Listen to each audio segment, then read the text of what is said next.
Ayan mga kababayan, natatawa ako doon sa sinabi ni Claire Castro na mas mainam daw na sagutin ni Congressman Libiste yung mga katanungan sa kanya patungkol sa negosyo niyang solar. Oh, Claire Castro na tagapagsinungaling ng Malacanang, ibabalik namin sa iyo yung tanong mo at hamon mo.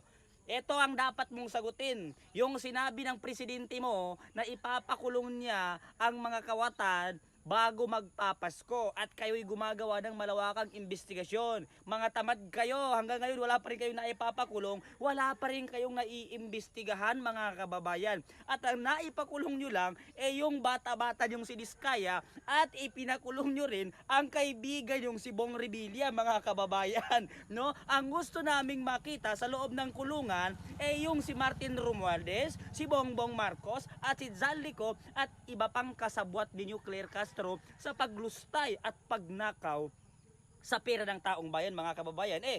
Sino bang ipinakulong nila mga kababayan? Yung kaibigan nilang si Bong Revilla mga kababayan, nakakapiranggot lang siguro ang binigay nila doon mga kababayan, no? Ang gusto natin yung amo nila mismong si Tambaluslus Yan ang gusto nating mabulok sa kulungan mga kababayan Pa-emi-emi sila. Ngayon, nauna pang magsampa ng impeachment, etong kapartido nila, etong kaalyado nila na pusong magnanakaw Pinoy mga kababayan. Oo, para hindi pagugulungin nila yan mga kababayan hanggang mauuwi sa wala. Tayo naman, tayo pwede magsampa ng impeachment sa ating bangag na presidente, no? Lahat gagawin nila mga kababayan para mapaikot-ikot ang taong bayan, no? Sila nagsasalpukan, sila nagkukulong-kulungan. Sila rin naman naghahati-hati mga kababayan, no? Claire Castro, sagutin mo ang tanong ng taong bayan sa iyo.